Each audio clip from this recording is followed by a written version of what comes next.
Hey guys, today's video is all about the new L'Oreal Infallible 24-Hour Fresh Wear Foundation. This is a pretty new release and I've seen a ton of really great reviews. So here in Canada, this is actually a pretty, expensive foundation for the drugstore. I got it on sale, it was like $11 or $12, but regular price, at least in the stores that I've seen it in, it's been like $15, $16, $18. This is kind of why I held off doing this review until now, because I was really waiting for like a really good sale. Anyway, I did hear a lot of great things about it, so hopefully it's worth the money. It claims it is breathable, buildable coverage up to 24 hours of fresh complexion. And based on the reviews that I've seen, it seems to hold up pretty well on people with oily skin, which is great because I do have oily skin. I wouldn't say the most crazy oily skin you've ever seen, but definitely a mild to moderate oil production. So you do get the full 30 mils, totally normal. I think it's a glass bottle, and you do get a pump, which is super nice. I got the shade 405. Now there was a shade lighter than this, 400, but it just looked a little bit too ghostly for me, and I'm actually kind of okay with going just a teeny bit darker lately. I just feel like my face looks healthier. So let's start out with one pump. Wow, oh my gosh. That is a lot runnier than I thought. So I'm gonna apply this side with a sponge. I'm gonna be using the Morphe Beauty Sponge. It definitely has a fragrance, which I'm not a super fan of. It's kind of strong, but it's not awful. Okay, so I have it applied to this side of my face versus nothing over here. I do think it evens things out. However, I don't feel like the coverage is anywhere near what I expected it to be, just based on, I don't know, the description and then also just what people were saying about it. But I also used a sponge, so, I think that does soak up some of the coverage.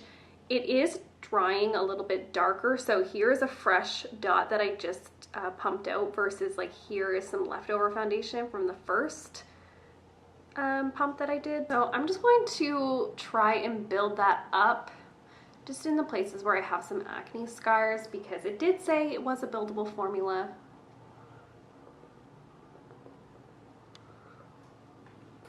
I think that built up pretty good. So let's try the other side with a brush and see if we can get some better coverage.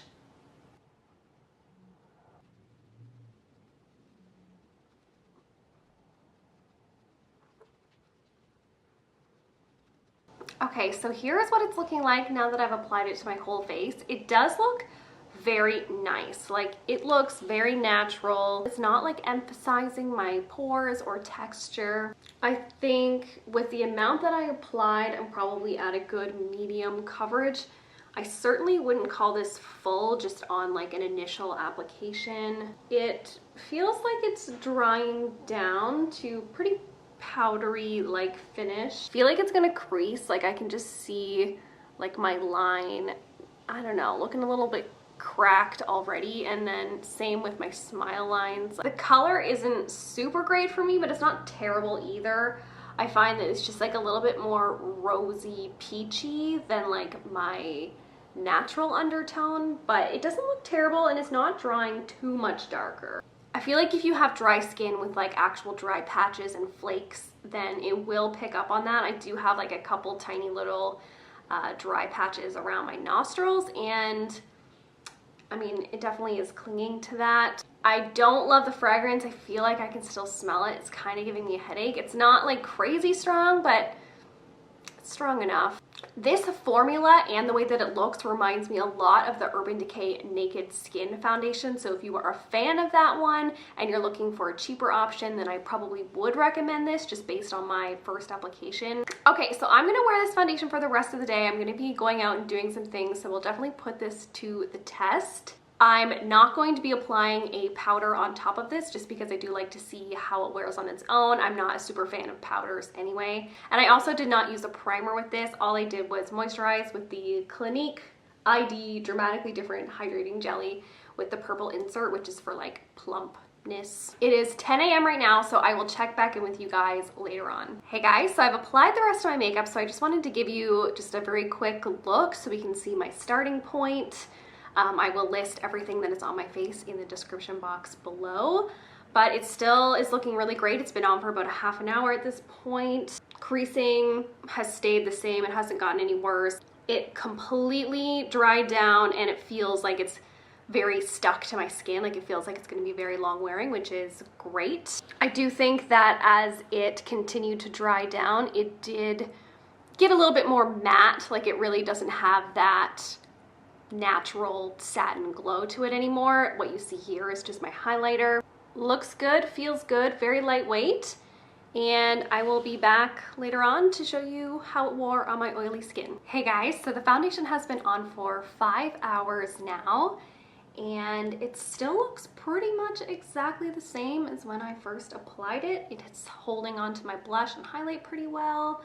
The creasing hasn't gotten any worse. I would say the only sign of like wear that I can see is just like tiny bit on my nose, but honestly, like it's not even like noticeable at all.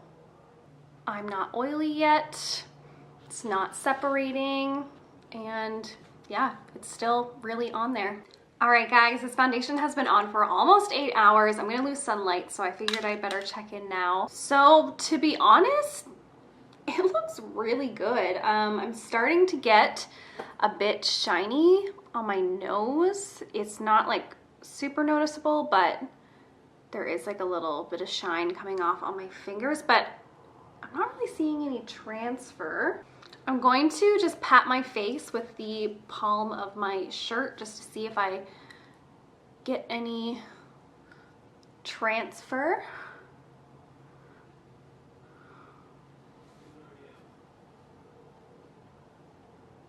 No?